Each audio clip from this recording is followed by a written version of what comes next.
ስለ ወንድ የስንፈተ ወሲብ ችግሮች ስናነሳ እንግዲህ ይህ ስንፈተ ወሲብ ችግር የሚባለው ወንዶች በግብረ ስጋ ግንኙነት ጊዜ ብልታቸው በማይቆሙበት ጊዜ የሚከሰት ችግር ነው ወይም በሽታ ነው።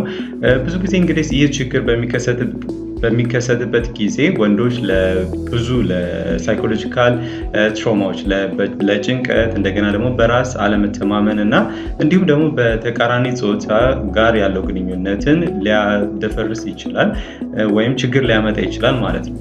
አብዛኛው ሰዎች እድሜያቸው ከ50 ዓመት በላይ የሆኑ ሰዎች ከግማሽ በላይ የሚሆኑት ይህ የወንድ የስንፈተ ወሲብ ችግር ሊያጋጥማቸው ይችላል። የስንፈተ ወሲብ ምልክቶቹ ቅድም እንዳልኩት እንግዲህ አንደኛው ብልት መቆም አለመቻል ነው። ይህ በማይሆንበት ጊዜ ስንፈተ ወሲብ ተከስቷል ልንል እንችላለን። እንደገናም ደግሞ በሚቆምበት ጊዜ ራሱ ቆሞ ለብዙ ጊዜያት የማይቆይ ከሆነ ይህም ስንፈተ ወሲብ ችግር እንለዋለን። አንዳንድ ሰዎች ደግሞ የጭራሹኑ የወሲብ ፍላጎታቸው ሊቀንስ ይችላል ማለት ነው። የዚህ ስንፈተ ወሲብ ችግር ያለባቸው ሰዎች ማለት ነው። ለስንፈተ ወሲብ ለወንዶች ስንፈተ ወሲብ ከሚያጋልጡ ብዙ ምክንያቶች አሉ። ከነሱ መካከል እንግዲህ በአንደኛ ደረጃነት እና በዋነኛነት የሚጠቀሰው እና ከ40% በላይ የሚወስደው የደም ቧንቧ ችግሮች፣ የደም ቧንቧ ዝውውር ችግሩ ያለባቸው ሰዎች በመደበኛነት ወይም በአንደኛ ደረጃነት ለስንፈተ ወሲብ እየተጋለጡ ሊሆኑ ይችላሉ። እነዚህ እንግዲህ የደም ቧንቧ ዝውውር ችግሮችን ሊያስከትሉ የሚችሉት ልክ እንደ ከፍተኛ የሆነ የደም ግፊት፣ ከፍተኛ የሆነ ኮሌስትሮል፣ እንደገና ደግሞ እንቅስቃሴ አለማድረግ ወይም የልብ ምት ትርታን አለመጨመር እንደዚሁ ለስንፈተ ወሲብ ሊያጋለጥ ይችላል። ሌላኛው ደግሞ ብዙ ጊዜ ሲጋራ የሚያጨሱ ሰዎች እንደዚሁ አንደኛ የደም ቧንቧዎቻቸው ሊጠቡ ይችላሉ። ስለዚህ ደም ወደ ብልታቸው ላይ ደርስ ይችላል። ሌላኛው ደግሞ ካንሰር ሊያመጡ ይችላሉ። ቴስቲኩላር ካንሰር አምጥተው የቴስቶስትሮን መመረትን ሊቀንሱ ይችላሉ። ሌላኛው ደግሞ አልኮል ነው። ክሮኒካሊ አልኮል የሚጠቀሙ ሰዎች ቫዞዳይሌሽኑን ይቀንሳል እና ወደ ብልታቸው የሚሄደውን የደም መጠን ወይም የደም ዝውውር ሊቀንስ ይችላል። እንደዚሁ ከፍተኛ ኮሌስትሮልም ለአቴሮስክለሮሲስ ሊያጋልጠን ይችላል። የደም ቧንቧ ጥበትን ሊያመጣ ይችላል። እንዲሁ ደግሞ ከፍተኛ የደም ግፊትም እንዲሁ የደም ቧንቧዎችን ሊጎዳ ስለሚችል እንደዚህ የደም ዝውውርን ችግር ሊያመጣ ይችላል ማለት ነው። ስለዚህ እነዚህ በአንደኛ ደረጃነት ወይም ከ40% በላይ የሚሆነውን ድርሻ ሊወስዱ ይችላሉ ማለት ነው የወንዶች ስንፈተ ወሲብን በማስከተል። ሌላኛው ደግሞ በሁለተኛ ደረጃነት ደግሞ የሚገኘው ወይም የሚቀመጠው የስኳር በሽታ ነው። የስኳር በሽታ እንግዲህ ለስንፈተ ወሲብ 30%ቱን ድርሻ ይወስዳል ከሚያጋልጡ ምክንያቶች መካከል። ይህም የሚሆነው እንግዲህ ስኳር በሽታ ያለባቸው ሰዎች አንደኛ የደም ዝውውራቸው ሊቀንስ ይችላል። ወደ ብልቶቻቸው የሚሄደው የደም መጠን ሊቀንስ ይችላል። የደም መጠን ቀነሰ ማለት እንግዲህ በዛ በብልታቸው ላይቆም ይችላል። እንደገናም ደግሞ ለብዙ ሰዓት ላይቆም እና ወሲብ እንዳያደርጉ ሊያደርግ ይችላል ማለት ነው። ሌላኛው ደግሞ የነርቮችን ስለሚጎዳ የስኳር በሽታ በጣም ክሮኒክ ከሆነ እና በጣም ለብዙ ጊዜ በስኳር በሽታ የሚጠቁ ሰዎች ከሆኑ የነርቭ በሽታ ሊያመጣ ይችላል። ይህ የነርቭ በሽታ መጣ ማለት እንግዲህ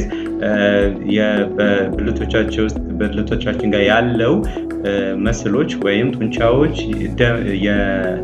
የነርቭ ሰፕላይ አይኖራቸውም። የነርቭ ሰፕላያቸው የተቋረጠ ነው የሚለው። በዚህ የተነሳ እንግዲህ ትዕዛዝ አይደርሳቸውም። ከብሬን ወደ ብልቶቻቸው ትዕዛዝ አይደርስም። ይህም ትዕዛዝ እንግዲህ እንዳይቆሙ ያደርጋል ማለት ነው። ስለዚህ የስኳር በሽታ በእነዚህ ሁለት መንገዶች የስንፈተ ወሲብን ሊያስከትል ይችላል ማለት ነው።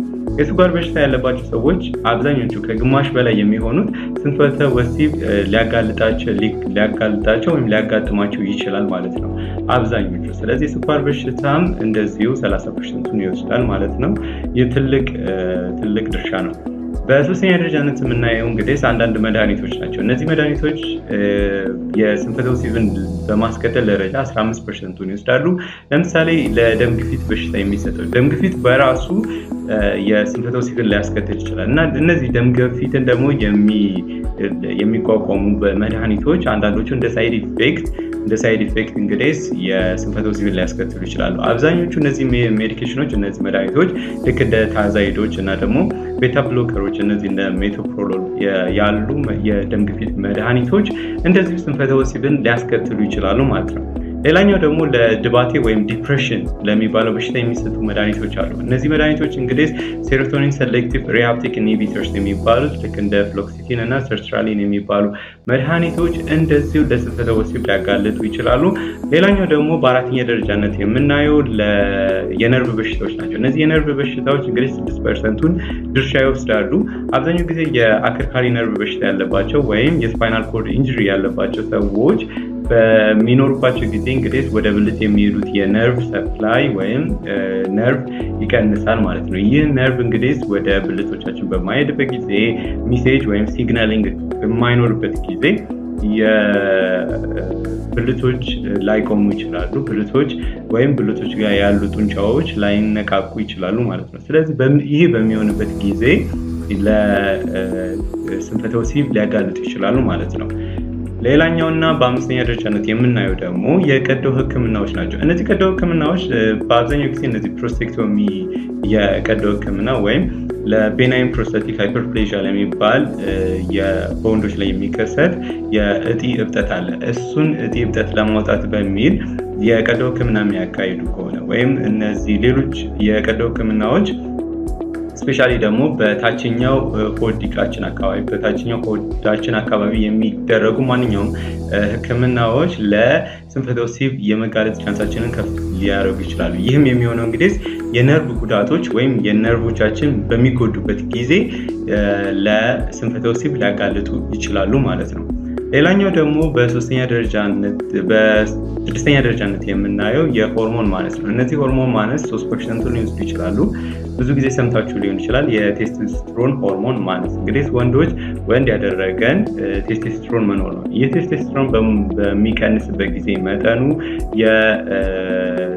የብልቶቻችን ሊቢዶችን ይቀንሳል ወይም ፖተንስ ሊያመጣ ይችላል ወይም የስንፈተ ወሲብ ሊያመጣ ይችላል ማለት ነው። ቴስቶስትሮን በሚቀንስበት ጊዜ የቴስቶስትሮን መቀነስ ምክንያቶች በጣም ብዙ ምክንያቶች አሉ። በሌላ ጊዜ ቪዲዮ በደንብ በጥልቀት እንሰራበታለን።